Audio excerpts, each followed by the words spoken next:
Hi friends, ಹೇಗಿದ್ದೀರಾ ಎಲ್ಲರೂ? ಎಲ್ಲರೂ ಚೆನ್ನಾಗಿದ್ದೀರಾ ಅಂತ ಅನ್ಕೊತೀನಿ. ನಾನು ಕೂಡ ಚೆನ್ನಾಗಿದ್ದೀನಿ.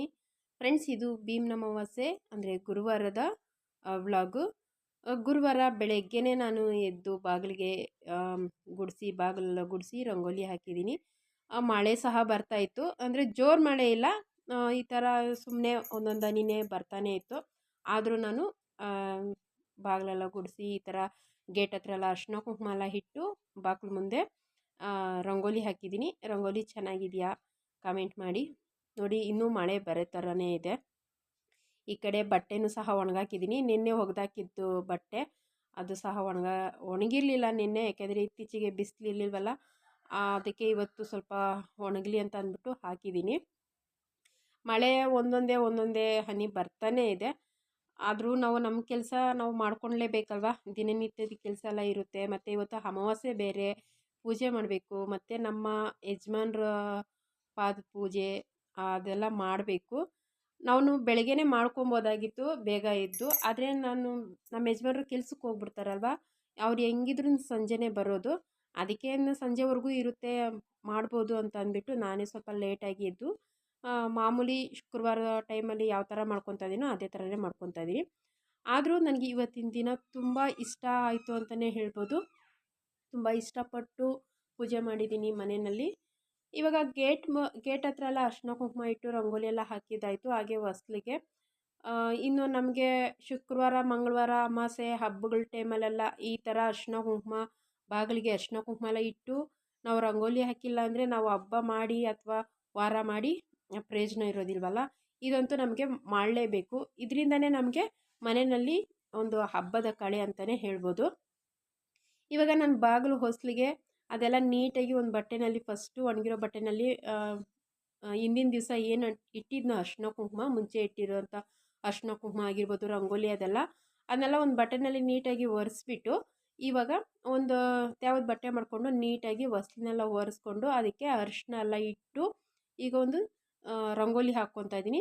ನನಗೆ ರಂಗೋಲಿ ಅಂದರೆ ಚಿಕ್ಕದಾಗಿ ತುಂಬ ನಾನು ಹೊಸ್ಲ ಮೇಲೆಲ್ಲ ಫುಲ್ಲು ನಾನು ಬಿಡೋದಿಲ್ಲ. ಏಕೆಂದರೆ ನಾವು ಸೀರೆ ಉಟ್ಕೊಂಡು ಮತ್ತು ನಾವು ಓಡಾಡಬೇಕಾದ್ರೆಲ್ಲ ಅಡ್ಸೋಗುತ್ತೆ. ಅದಕ್ಕೆ ನಾನು ಈ ಥರ ಸೈಡಲ್ಲಿ ಮಾತ್ರ ರಂಗೋಲಿ ಹಾಕ್ಕೊತೀನಿ. ನಾವು ಬಾಗಿಲಿಗೆ ಈ ಥರ ಅರ್ಶಿನ ಕುಂಕುಮ ಇಟ್ಬಿಟ್ಟು ರಂಗೋಲಿ ಹಾಕಿದ್ರೆ ಇಷ್ಟು ಚೆನ್ನಾಗಿ ಕಾಣಿಸುತ್ತೆ. ನಿಜ ಹೇಳಬೇಕು ಅಂದರೆ ನಾವು ಈ ಥರ ಕೆಲವರು ನಂಬ್ತಾರೆ, ಇನ್ನು ಕೆಲವರು ನಂಬೋದಿಲ್ಲ. ಆದರೆ ನಾನಂತೂ ತುಂಬ ನಂಬ್ತೀನಿ. ಏನಂದರೆ ನಾವು ಏನಾದರೂ ಈ ಥರ ಪೂಜೆ ಇದೆಲ್ಲ ಮಾಡಿದ್ರೆ ಒಂದು ಒಳ್ಳೆ ಪಾಸಿಟಿವ್ ಬರುತ್ತೆ ನಮ್ಮ ಮನೆಗೆ ಅಂತ. ಮತ್ತು ಮುಖ್ಯ ದ್ವಾರ ಬಾಗಿಲಿರುತ್ತಲ್ವ, ಅದರಲ್ಲಿ ಆ ಬಾಗಿಲಿಗೆ ಈ ಥರ ನಾವು ಸಿಂಗಾರ ಮಾಡಿದ್ರೇ ನಮಗೆ ಹಬ್ಬದ ಕಳೆ ಆಗಿರ್ಬೋದು, ವಾರದ ಕಳೆ, ಈ ಅಮಾವಾಸ್ಯೆ ಪೌರ್ಣಮಿ ಕಳೆ ಅಂತ ಅನಿಸೋದು. ಆವಾಗಲೇ ನಮಗೂ ಪೂಜೆ ಮಾಡಿದ್ರೂ ಒಂದು ಸಮಾಧಾನ ಆಗೋದು. ನನ್ನ ಅನಿಸಿಕೆ ಇದು. ನಿಮಗೂ ಹಾಗೆ ಅನಿಸ್ತೈತೆ ಅಂತ ಅಂದ್ಕೊಂಡಿದ್ದೀನಿ. ಇವಾಗ ನೋಡಿ, ಇಲ್ಲಿ ಎಲ್ಲ ಇವಾಗ ಬಾಗಿಲಲ್ಲೆಲ್ಲ ನೀಟಾಗಿ ಅರ್ಶಿನ ಕುಂಕುಮ ಇಟ್ಟು ರಂಗೋಲಿ ಹಾಕಿದ್ದು ಆಗ್ತಾ ಇದೆ. ಇನ್ನು ಮನೆಯೆಲ್ಲ ಒರೆಸ್ಕೊಬೇಕು. ಇವತ್ತು ಮೋಡ ಇದೆ, ಬಿಸಿಲಿಲ್ಲ. ಹಂಗಾಗಿ ಆದ್ರೂ ಒಂದು ಏನೋ ಒಂಥರ ಸ್ವಲ್ಪ ಕತ್ಲಾಗಿ ಮೊಬ್ಬಾಗಿ ಇದೆ. ಇನ್ನು ರಂಗೋಲಿ ನೋಡ್ಬೋದು, ಈ ಥರ ಸಿಂಪಲ್ಲಾಗಿ ಹಾಕ್ಕೊಂಡಿದ್ದೀನಿ ಹೊಸ್ಲ ಹತ್ರ. ಹಾಗೆ ಈರುಳ್ಳಿ ಬೆಳ್ಳುಳ್ಳಿ ಬಂದಿತ್ತು, ಅದನ್ನೆಲ್ಲ ತೆಗೆದು ನಾನು ಬುಟ್ಟಿಗೆ ಹಾಕ್ಕೊತಾ ಇದ್ದೀನಿ. ಈರುಳ್ಳಿ ಬೆಳ್ಳುಳ್ಳಿ ಮತ್ತು ಆಲೂಗೆಡ್ಡೆನೆಲ್ಲ ಒಂದು ಬುಟ್ಟಿಗೆ ತೆಗೆದು ಅದನ್ನೆಲ್ಲ ಕ್ಲೀನ್ ಮಾಡಿಬಿಟ್ಟು ಹಾಕ್ಕೊತಾ ಇದ್ದೀನಿ. ಹಾಗೆ ಹಾಕೋದಕ್ಕಿಂತ ಸ್ವಲ್ಪ ಕ್ಲೀನ್ ಮಾಡಿ ಹಾಕ್ಕೊಂಡ್ರೆ, ನಾನು ಯಾವಾಗಲೂ ಅಷ್ಟೇ ಅದನ್ನೆಲ್ಲ ಸ್ವಲ್ಪ ಕ್ಲೀನ್ ಮಾಡಿನೇ ಹಾಕ್ಕೊಳೋದು. ಆವಾಗಲೇ ಎಲ್ಲ ಕ್ಲೀನ್ ಮಾಡ್ಕೊಂಬಿಟ್ರೆ ನಮಗೆ ಈಸಿ ಅಂತ ಅನಿಸುತ್ತೆ ಅಲ್ವಾ. ಅದಕ್ಕೆ 100 ರೂಪಾಯಿಗೆ 4 kg, ಇಲ್ಲಾಂದ್ರೂ ನನಗೊಂದು ತಿಂಗಳು ಬರುತ್ತೆ. ನಾನು ಸ್ವಲ್ಪ ಈರುಳ್ಳಿ ಜಾಸ್ತಿನೇ ಬಳಸ್ತೀನಿ. ಇವಾಗ ಹಾಗೆ ಎಲ್ಲ ಮತ್ತು ಸ್ವಲ್ಪ ರೇಷನ್ನು ಸಹ ಇತ್ತು. ಸಣ್ಣ ಪುಟ್ಟ ರೇಷನ್ಗಳೆಲ್ಲ ನಾನು ಬಾಕ್ಸ್ಗೆ ಹಾಕಿಟ್ಕೊಂಡಿರಲಿಲ್ಲ. ಹಾಗೆ ಎಲ್ಲ ಹಾಕಿಟ್ಕೊಳ್ಳೋಣ ಅಂತ ನೋಡ್ಬೋದು. ಬಾಕ್ಸ್ಗಳೆಲ್ಲ ಸ್ವಲ್ಪ ಖಾಲಿ ಅಂತ ಅನ್ನಿಸ್ತಾ ಇದೆ. ನಾನೇನು ಅಂದ್ಕೊಂಡಿದ್ದೆ, ಈಗ ವರಮಹಾಲಕ್ಷ್ಮಿ ಹಬ್ಬ ಬರ್ತಾಯಿದೆಯಲ್ಲ, ಆವಾಗ ಮನೆಯೆಲ್ಲ ಕ್ಲೀನ್ ಮಾಡಿಕೊಂಡು ಹಾಕ್ಕೊಳ್ಳೋಣ ಅಂತ ಅಂದ್ಕೊಂಡಿದ್ದೆ.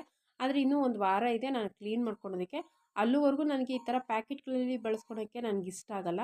ಸರಿ, ಹಾಕ್ಕೊಂಬಿಡೋಣ, ಬಾಕ್ಸ್ಗೆ ಹಾಕಿಟ್ಕೊಂಬಿಡೋಣ ಅಂತಂದ್ಬಿಟ್ಟು ಬಾಕ್ಸ್ಗೆ ಎಲ್ಲ ಹಾಕಿಟ್ಕೊತಾ ಇದ್ದೀನಿ. ಇನ್ನು ಯಾವ್ಯಾವುದು ಬಾಕ್ಸ್ಗೆ ಹಾಕಿಟ್ಕೊಬೇಕು, ಯಾವ್ದ್ಯಾವುದು ಹಾಕಿಟ್ಕೊಬಾರ್ದು ಅದನ್ನೆಲ್ಲ ನೋಡಿಕೊಂಡು ತೆಗ್ದು ಇಟ್ಕೊತಾ ಇದ್ದೀನಿ. ಇನ್ನು ನೆಕ್ಸ್ಟ್ ವಾರಕ್ಕೆ ವರಮಹಾಲಕ್ಷ್ಮಿಗೆ ಹಬ್ಬಕ್ಕೆ ಎಲ್ಲ ಮತ್ತೆ ಎಲ್ಲ ಮನೆಯೆಲ್ಲ ಕ್ಲೀನ್ ಮಾಡ್ಕೊಬೇಕು. ಈಗಲೇ ಕ್ಲೀನ್ ಮಾಡ್ಕೊಳ್ಳೋಣ ಅಂತ ಅಂದ್ಕೊಂಡಿದ್ದೆ. ಆದರೆ ಈ ಅಮಾವಾಸ್ಯೆ ಮುಗೀಲಿ, 1ನೇ ತಾರೀಕಿಂದ ಸ್ಟಾರ್ಟ್ ಮಾಡಿಕೊಂಡ್ರೆ ನಮಗೂ ಹಬ್ಬಕ್ಕೆ ಫ್ರೆಶ್ ಆಗಿರುತ್ತೆ ಅಂತ. ಈ ವರಮಹಾಲಕ್ಷ್ಮಿ ಹಬ್ಬಕ್ಕೆ ಮನೆಯೆಲ್ಲ ಕ್ಲೀನ್ ಮಾಡಿದ್ರೆ ನಾವು ಹಬ್ಬನೂ ಸಹ ಮಾಡೋದಕ್ಕಾಗಲ್ಲ. ನನ್ನ ಮನಸ್ಸಿಗೂ ಸಮಾಧಾನ ಇರೋದಿಲ್ಲ. ಆವಾಗ ನಾನು ಹಬ್ಬ ಎಲ್ಲ ಮಾಡಬೇಕು ಅಂದರೆ ಎಲ್ಲ ಕ್ಲೀನ್ ಮಾಡಿಕೊಂಡು ನಾವು ಎಷ್ಟು ಭಯ ಭಕ್ತಿಯಿಂದ ಒಂದು ನೀಟಾಗಿ ನಾವು ಅಮ್ಮನ್ನ ಬರಮಾಡ್ಕೊತಿರೋ ಅಷ್ಟೇ ಖುಷಿ ಖುಷಿಯಾಗಿ ಅಮ್ಮನೂ ಸಹ ಬರ್ತಾಳೆ. ಇದು ನನ್ನ ಅನಿಸಿಕೆ. ನಾನು ಯಾವತ್ತೂ ಹೀಗೆ ಮಾಡೋದು. ಈಗ ನೋಡಿ, ಈಗ ಇದನ್ನೆಲ್ಲ ಬಾಕ್ಸ್ಗೆಲ್ಲ ಹಾಕಿಟ್ಕೊಂಡು ಹಾಗೆ ಸ್ವಲ್ಪ ಅಡುಗೆ ಮನೆಯೆಲ್ಲ ಕ್ಲೀನ್ ಮಾಡ್ಕೊತಾ ಇದ್ದೀನಿ. ಅಡುಗೆ ಮನೆ ಅಂತಂದರೆ ನೈಟೇ ನಾನೆಲ್ಲ ಕ್ಲೀನ್ ಮಾಡಿ ಇಟ್ಕೊಂಡಿದ್ದೆ. ಆದರೂ ಇವಾಗ ನಾನು ಬೆಳಗ್ಗೆ ಕಾಫಿ ಮಾಡಿ ಕುಡ್ದಿರೋದಾಗಿರ್ಬೋದು, ಗ್ಲಾಸ್ಗಳು ಮತ್ತು ಕಾಫಿ ಮಾಡಿರೋಂಥ ಪಾತ್ರೆಗಳು, ರಾತ್ರಿ ಮುದ್ದೆ ಮಾಡಿರಲಿಲ್ಲ, ನೈಟು ಅನ್ನ ಮಾಡಿಟ್ಕೊಂಡಿದ್ದೆ. ಆ ಅನ್ನದ ಕುಕ್ಕರು ಇದೆಲ್ಲ ಇವಾಗ ನಾನು ತೊಳೆಯೋಕ್ಕಾಗ್ತಾಯಿದ್ದೀನಿ. ರಾತ್ರಿ ಮಾಡಿರೋಂಥ ಪಾತ್ರೆಗಳು ಅಂತಂದರೆ ನಾವು ತಿಂದಿರೋ ಎಂಜಿಲ್ ತಟ್ಟೆ ಏನೂ ಇಡೋದಿಲ್ಲ, ಎಲ್ಲ ಹಂಗೆ ತೊಳೆದಾಕ್ಕೊಂಬಿಡ್ತೀನಿ. ಈ ಅನ್ನ ಮಾಡಿರೋ ಪಾತ್ರೆಗಳು ಮತ್ತು ಮುದ್ದೆ ಮಾಡಿರೋದು, ಸಾರು ಮಾಡಿರೋದು ಮಾತ್ರ. ಸಾರೇನಾದರೂ ಜಾಸ್ತಿ ಇದ್ದರೆ ನಾನು ಒಂದು ಅದರಲ್ಲೇ ಬಿಟ್ಬಿಡ್ತೀನಿ. ಇಲ್ಲ ಸ್ವಲ್ಪ ಕಮ್ಮಿ ಇತ್ತು ಅಂದರೆ ಒಂದು ಚಿಕ್ಕ ಬಟ್ಲಿಗೆ ಹಾಕಿ ರಾತ್ರಿಯೇ ತೊಳೆದಿಡ್ತೀನಿ. ಆದರೆ ಏನೂ ಇಲ್ದಿರೆ ಊಟ ಎಲ್ಲ ಫುಲ್ಲು ಖಾಲಿ ಮಾಡಿ ಯಾವತ್ತೂ ನಾನು ಅಡುಗೆ ಮನೇಲಿ ಇಡೋದಿಲ್ಲ. ಆ ಥರ ಇಕ್ಕಲೂಬಾರ್ದು. ಇವಾಗ ಎಲ್ಲ ತೊಳೆಯೋಕ್ಕೆ ಹಾಕ್ಬಿಟ್ಟು ಹಾಗೆ ರಾತ್ರಿ ತೊಳೆದಿಟ್ಟಿರೋಂಥ ಪಾತ್ರೆಗಳನ್ನೆಲ್ಲ ನೀಟಾಗಿ ಜೋಡಿಸ್ಕೊತಾ ಇದ್ದೀನಿ. ಇದನ್ನೆಲ್ಲ ನೀಟಾಗಿ ಜೋಡಿಸ್ಕೊಂಡು ನಾನು ಮನೆ ಗುಡಿಸಿ ಒರೆಸ್ದಿದ್ದಕ್ಕೆ ಮುಂಚೆ ಇದು ನಾನು ಮಾಡ್ಕೊಳೋಂಥ ಕೆಲಸ. ಪಾತ್ರೆ ತೊಳೆಯೋದಾಗಿರ್ಬೋದು, ಪಾತ್ರೆ ಜೋಡಿಸ್ಕೊಳೋದು ಮತ್ತು ಅಡುಗೆ ಮನೆ ಕಟ್ಟೆ ಇದನ್ನೆಲ್ಲ ಕ್ಲೀನ್ ಮಾಡಿಕೊಂಡು ಲಾಸ್ಟಲ್ಲಿ ನಾನು ಗುಡಿಸಿ ಒರೆಸ್ಕೊತೀನಿ. ಆವಾಗಲೇ ನನಗೂ ಎಲ್ಲ ಫುಲ್ಲು ಕೆಲಸ ಎಲ್ಲ ಒಂದು ಕಡೆಯಿಂದ ಮಾಡ್ದಂಗೆ ಅಂತ ಅನಿಸೋದು. ಇಲ್ಲಾಂದರೆ ಇದನ್ನೆಲ್ಲ ಪೆಂಡಿಂಗ್ ಇಟ್ಕೊಂಡು ನಾನು ಗುಡಿಸಿ ಒರೆಸ್ಬಿಟ್ಟೆ ಅಂತಂದರೆ ನನಗೇನು ಅನಿಸುತ್ತೆ, ಆವಾಗ ಇನ್ನೂ ಕೆಲಸ ಇದೆಯೇನೋ ಒಳಗಡೆ ಮಾಡೋದಕ್ಕೆ ಅಂತ ಅನಿಸ್ತಾನೇ ಇರುತ್ತೆ. ಅದಕ್ಕೆ ಒಂದು ಕಡೆಯಿಂದ ಇದನ್ನೆಲ್ಲ ಮಾಡ್ಕೊಂಬಂದ್ಬಿಟ್ರೆ ಆವಾಗ ನಮಗೆ ಸ್ವಲ್ಪ ಈಸಿ ಆಗುತ್ತೆ. ಇವಾಗ ಪಾತ್ರೆ ಎಲ್ಲ ಜೋಡಿಸ್ಕೊಂಡಿದ್ದಾದಮೇಲೆ ಸ್ವಲ್ಪ ಇರೋಂಥ ಪಾತ್ರೆಗಳನ್ನೆಲ್ಲ ತೊಳ್ಕೊಬೇಕು. ನೋಡಿ, ಕಟ್ಟೆ ಎಲ್ಲ ರಾತ್ರಿ ಕ್ಲೀನ್ ಮಾಡ್ಕೊಂಡಿರೋದ್ರಿಂದ ಇವಾಗಲೂ ಸ್ವಲ್ಪ ಈಸಿನೇ ಅಂತ ಅನಿಸುತ್ತೆ. ನನಗೇನು ಅಷ್ಟೊಂದು ಕಷ್ಟ ಆಗೋಲ್ಲ. ಆದರೂ ಇವಾಗ ಪಾತ್ರೆ ಜೋಡಿಸ್ಕೊಂಡಿದ್ನೆಲ್ಲ ನೀರೆಲ್ಲ ಬಿದ್ದಿರುತ್ತೆ ಮತ್ತು ಡಸ್ಟ್ ಎಲ್ಲ ಇರುತ್ತೆ. ಅದಕ್ಕೆ ನೀಟಾಗಿ ಎಲ್ಲ ಒರೆಸ್ಕೊತಾ ಇದ್ದೀನಿ. ತೆವ ಮಾಡಿ ಏನು ಒರೆಸ್ಕೊತಾ ಇಲ್ಲ, ನೀಟಾಗೇ ಇದೆ. ಆ ಧೂಳೆಲ್ಲ ತೆಗಿತಾ ಇದ್ದೀನಿ ಒಣಗಿರೋ ಬಟ್ಟೆನಲ್ಲಿ. ಇವಾಗ ಹೆಂಗಿದ್ರು ಮನೆ ಗುಡಿಸ್ಬೇಕಲ್ವ, ಗುಡಿಸಿ ಒರೆಸಿದ್ರೆ ಸರಿ ಹೋಗುತ್ತೆ ಅಂದ್ಬಿಟ್ಟು ಗುಡಿಸಿ ಒರೆಸೋದಕ್ಕೆ ಮುಂಚೆನೇ ಒಂದ್ಸರಿ ಪಾತ್ರೆ ಎಲ್ಲ ತೊಳೆದಿಟ್ಕೊಬೇಡ. ಪಾತ್ರೆ ಎಲ್ಲ ತೊಳೆದು ಸಿಂಕೆಲ್ಲ ಕ್ಲೀನ್ ಮಾಡಿಕೊಂಡ್ರೆ ಆವಾಗ ನಮಗೆ ನಾವು ಮನೆ ಗುಡಿಸಿ ಒರೆಸ್ಮೇಲೆ ಆಮೇಲೆ ನಮಗೆ ಅಡುಗೆ ಮನೇಲಿ ಬೇರೆ ಏನೂ ಕೆಲಸ ಇರಲ್ಲ, ನೀರು ಅಷ್ಟೇ ಕೆಳಗೆ ಬೀಳೋದಿಲ್ಲ.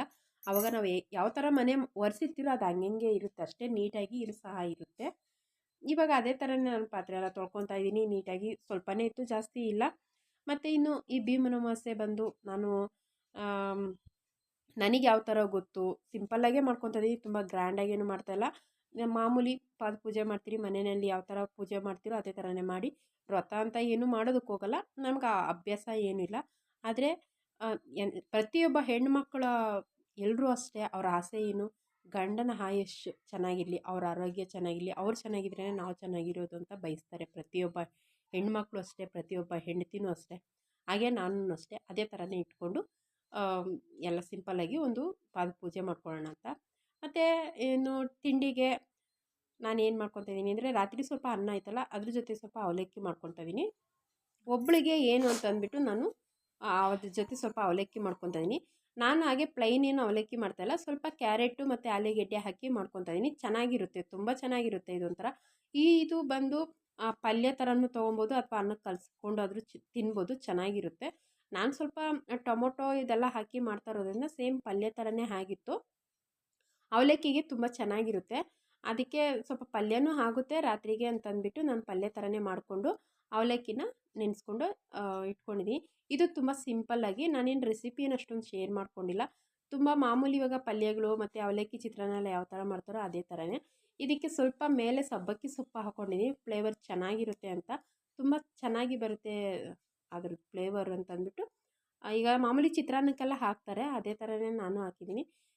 ಲಾಸ್ಟಲ್ಲಿ ಸ್ವಲ್ಪ ನಿಂಬೆಹಣ್ಣು ಹಾಕ್ಕೊಂಡು, ಇದು ಸೇಮ್ ಪಲ್ಯ ಚಪಾತಿಗಳಿಗೆ ದೋಸೆಗಳಿಗೆಲ್ಲ ತಿನ್ಬೋದು, ಅಷ್ಟು ಚೆನ್ನಾಗಿರುತ್ತೆ ಫ್ರೆಂಡ್ಸ್. ಈ ಕ್ಯಾರೆಟು ಮತ್ತು ಆಲೂಗೆಡ್ಡೆ ಪಲ್ಯ, ಇದಕ್ಕೆ ಸ್ವಲ್ಪ ಬೀನ್ಸ್ ತರಕಾರಿ ನಾವು ಏನು ಬೇಕಾದರೂ ತರಕಾರಿ ಹಾಕ್ಕೋಬೋದು, ಚೆನ್ನಾಗಿರುತ್ತೆ. ಇವಾಗ ಲಾಸ್ಟಲ್ಲಿ ಕೊತ್ತಂಬರಿ ಸೊಪ್ಪು ಹಾಕ್ಕೊತಿದ್ದೀನಿ. ರೆಸಿಪಿ ಏನು ಶೇರ್ ಮಾಡ್ಕೊಂಡಿಲ್ಲ, ಸಾಮಾನ್ಯವಾಗಿ ಎಲ್ರಿಗೂ ಗೊತ್ತಿರುತ್ತೆ ಅನ್ನೋದಕ್ಕಿಂತ ಕೆಲವರು ಒಬ್ಬೊಬ್ಬರು ಒಂದೊಂದು ಥರ ಮಾಡ್ತಾರೆ. ಇವಾಗ ನಾನು ಸ್ವಲ್ಪ ಪಲ್ಯ ಅದನ್ನು ಎತ್ತಿಟ್ಕೊಂಡು ನಾನು ಒಬ್ಳಿಗೆ ಎಷ್ಟು ಬೇಕೋ ಅಷ್ಟು ಅವಲಕ್ಕಿನ ಕಲಿಸ್ಕೊಂಡಿದ್ದೆ ಅಷ್ಟೇ. ನನಗಿದು 2 ಟೈಮ್ಗೆ ಆಗುತ್ತೆ. ಇನ್ನು ನಮ್ಮ ಯಜಮಾನ್ರು ಸಂಜೆನೇ ಬರೋದಲ್ವ, ಹಂಗಾಗಿ ನನಗೆ 2 ಟೈಮ್ಗೆ ಆಗುತ್ತೆ ಅಂತ ಅಂದ್ಬಿಟ್ಟು ಇವಾಗ ನಾನು ಅವಲಕ್ಕಿನ ಕಲಿಸ್ಕೊತಾ ಇದ್ದೀನಿ. ಇವತ್ತಿನ ಬೆಳಗಿನ ತಿಂಡಿಗೆ ಇದೇನೆ. ಹೋಳಿಗೆ ಮಾಡಬೇಕು ಅಂತ ಅನ್ನಿಸ್ತು, ಹೋಳಿಗೆ ತಿನ್ನಬೇಕು ಅಂತ ಅನಿಸ್ತಾ ಇದೆ. ಅದರಲ್ಲೂ ನನಗೆ ಹಬ್ಬದ ಅಡುಗೆ ಅಂತಂದರೆ ತುಂಬ ಇಷ್ಟ. ವರ್ಷನೂ ನಾನು ಭೀಮ್ನ ಅಮಾವಾಸ್ಯೆ ಹಬ್ಬಕ್ಕೆ ಮಾಡ್ತಾಯಿದ್ದೆ ಹೋಳಿಗೆ ಮತ್ತು ಪಲಾವು ಎಲ್ಲ ಹಬ್ಬದ ಅಡುಗೆನೇ ಮಾಡ್ತಾಯಿದ್ದೆ. ಆದರೆ ಈಗ ನಾನು ಮಾಡೋಕ್ಕಾಗಿಲ್ಲ. ಯಾಕೆ ಅಂತಂದರೆ ಈಗ ಕೆಲಸ ಸ್ವಲ್ಪ ಜಾಸ್ತಿ ಇದೆ. ಅದೇ ಥರನೇ ಇನ್ನು ಹಬ್ಬ ಬೇರೆ ಬಂತಲ್ಲ, ಹಬ್ಬ ಬಂದಮೇಲೆ ಇನ್ನು ಹಬ್ಬಕ್ಕೂ ಇನ್ನೊಂದು 15 ದಿವಸಕ್ಕೆ ಮಾಡ್ಬೋದು ಅಂತ ಅಂದ್ಬಿಟ್ಟು ನಾನು ಏನು ಅಡುಗೆಗಳೆಲ್ಲ ಏನು ಮಾಡ್ತಾಯಿಲ್ಲ. ಇವಾಗ ನಾನು ಟಿಫನ್ ಮಾಡಿ ಬಂದ್ಬಿಟ್ಟು ಸ್ನಾನ ಮಾಡಿಕೊಂಡು ಮನೆ ಕೆಲಸ ಎಲ್ಲ ಮುಗಿಸ್ಕೊಂಡು ಹಾಗೆ ಇವಾಗ ದೇವ್ರ ಪೂಜೆ ಮಾಡ್ಕೊಳ್ಳೋಣ ಅಂತ ಅಂದ್ಬಿಟ್ಟು ಪ್ರಸಾದಕ್ಕೆ ಮಾಡ್ಕೊತಾ ಇದ್ದೀನಿ. ಪ್ರಸಾದಕ್ಕೆ ಸುಮ್ಮನೆ ಒಂದು ಸ್ವಲ್ಪ ಕೇಸರಿ ಭಾತ್ ಥರ ಮಾಡ್ಕೊತಾ ಇದ್ದೀನಿ, ನೈವೇದ್ಯಕ್ಕೆ ಅಷ್ಟೇ. ಈ ಸೀರೆ ನಾನಿವತ್ತು ಉಟ್ಟಿರುವಂಥ ಸೀರೆ ಇದು ಮೀಶೋಯಿಂದ ತೊಗೊಂಬಂದಿದ್ದು. ಕ್ವಾಲಿಟಿ ಮಾತ್ರ ತುಂಬ ಚೆನ್ನಾಗಿದೆ, ತುಂಬ ಇಷ್ಟ ಆಯಿತು. ಇದ್ರ ಬ್ಲೌಸ್ ಬಂದು ರೆಡ್ ಬ್ಲೌಸು ಹೊಲಿಸಿ ಸ್ಟಿಚ್ ಮಾಡಿಸಿದ್ದೀನಿ. ಅದೇ ತುಂಬ ಟೈಟ್ ಹೋಗ್ಬಿಟ್ಟಿದೆ ಬ್ಲೌಸು, ಹಾಕ್ಕೊಳಕ್ಕೆ ಆಗ್ತಾ ಇರಲಿಲ್ಲ. ಆದರೆ ಇವತ್ತು ಹೊಸ ಸೀರೆನೇ ಉಡಬೇಕಾಗಿತ್ತು ನನಗೆ. ಈ ಅಮಾಸೆಗೆ ಭೀಮ್ನ ಅಮಾಸೆಗೆ ಹೊಸ ಸೀರೆ ಉಟ್ಕೊಂಡು ಪೂಜೆ ಮಾಡಿದ್ರೆ ಒಳ್ಳೆಯದು ಅಂತ ಹೇಳ್ತಾರೆ. ಯಾಕಂದರೆ ನಾವು ಲಕ್ಷ್ಮೀ ಪೂಜೆ ಎಲ್ಲ ಮಾಡ್ತಿರಲ್ವ, ಅದಕ್ಕೆ. ಸೀರೆ ಚೆನ್ನಾಗಿದೆಯಾ? ನನಗೆ ತುಂಬ ಇಷ್ಟ ಆಯಿತು ಸೀರೆ ಮಾತ್ರ. ತುಂಬ ಸಿಂಪಲ್ಲಾಗಿ ತುಂಬ ಸ್ಮೂತಾಗಿತ್ತು ಸ್ಯಾರಿ, ಪರವಾಗಿಲ್ಲ. ಇದಕ್ಕೆ ಆ ರೇಟಿಗೆ ತಕ್ಕಾಗೆ ಸ್ಯಾರಿ ಇದೆ. ಇವಾಗ ನಾನು ದೇವ್ರ ಮನೇಲಿ ಎಲ್ಲ ರೆಡಿ ಮಾಡ್ಕೊಂಡಿದ್ದೆ, ಪೂಜೆಗೆ ರೆಡಿ ಮಾಡಿಕೊಂಡು ದೀಪ ಹಚ್ತಾ ಇದ್ದೀನಿ. ಆ ರೆಡಿ ಮಾಡೋವಂಥ ವೀಡಿಯೋಸ್ ಎಲ್ಲ ಏನು ನಾನು ಶೇರ್ ಮಾಡ್ಕೊಳಕ್ಕೆ ಹೋಗಿಲ್ಲ, ತುಂಬ ವೀಡಿಯೋಗಳಲ್ಲಿ ನಾನು ಅದನ್ನ ಶೇರ್ ಮಾಡ್ಕೊಂಡಿರೋದ್ರಿಂದ. ಇವಾಗ ನೋಡಿ ದೀಪ ಹಚ್ತಾ ಇದ್ದೀನಿ. ದೀಪ ಹಚ್ಚಬೇಕಾದ್ರೆ ಅದು ಫೋನು ಏನಾಗಿತ್ತು ಅಂತಂದರೆ ನನಗೆ ಎಲ್ಲ ರೆಡಿ ಮಾಡಬೇಕಾದ್ರೆ ನನ್ನ ದೇವರ ಹಾಡುಗಳು ಹಾಕ್ಕೊಂಡಿದ್ನಲ್ಲ, ಅದನ್ನೆಲ್ಲ ಬೇರೆ ನಾನು ಹಾಕೋದಕ್ಕೆ ಆಗ್ತಾ ಇರಲಿಲ್ಲ. ಅದಕ್ಕೆ ಮಂಗಳಾರತಿ ಮಾಡೋವಾಗ ಮಾತ್ರ ನಾನು ವಿಡಿಯೋ ಮಾಡ್ತಾಯಿದ್ದೀನಿ. ಮತ್ತು ಮನೆಗೆಲ್ಲ ಸ್ವಲ್ಪ ಧೂಪ ಹಾಕ್ತಾಯಿದ್ದೀನಿ.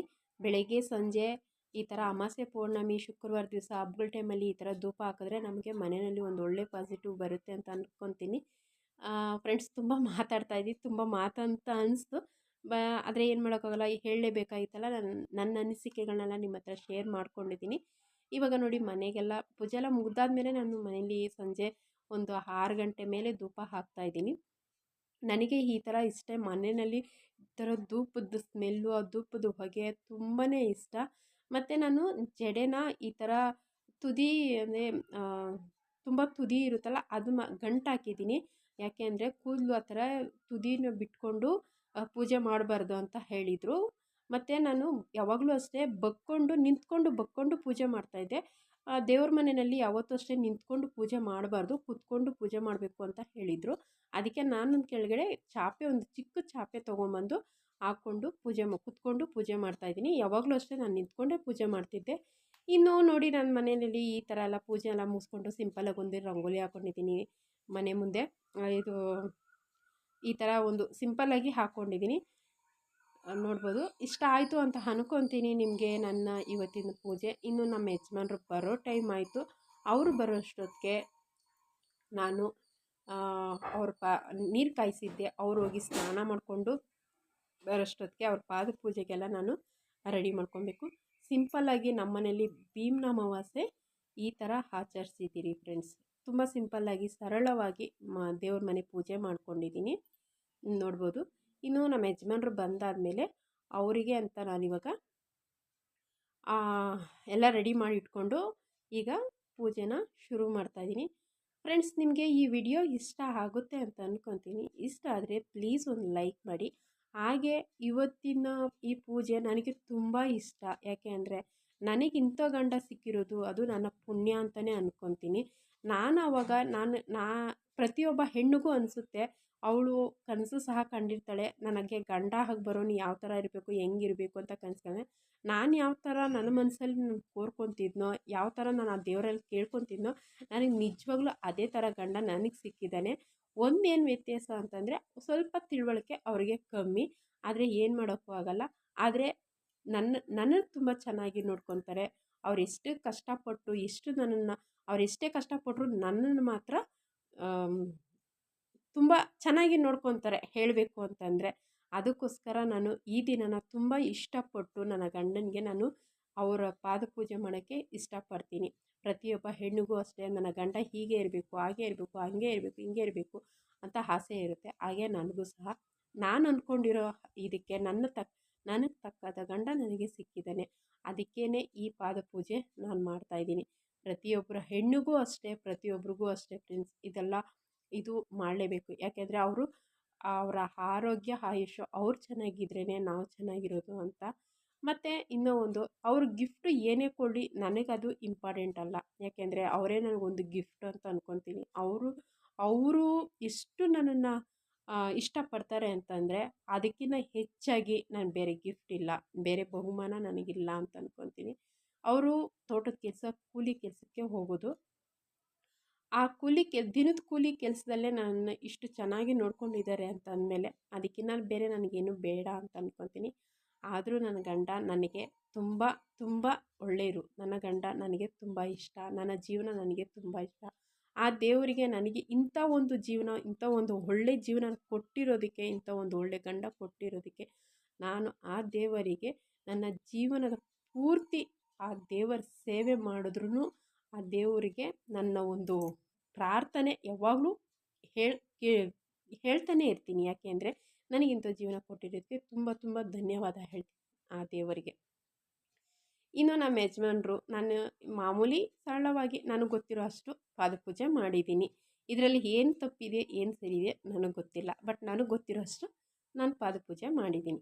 ನಮ್ಮ ಯಜಮಾನ್ರು ಆದರೂ ಪಾಪ ಅವರು ನನಗೆ 500 ರೂಪಾಯಿ ಕೊಟ್ಟರು. ನಾನು ಬೇಡ ಅಂತಲೇ ಹೇಳಿದೆ. ಆದರೂ ತಗೋ ಅಂತ ಅಂದರು. ಅವ್ರಿಗೆ ಇದೆಲ್ಲ ಗೊತ್ತಿಲ್ಲ.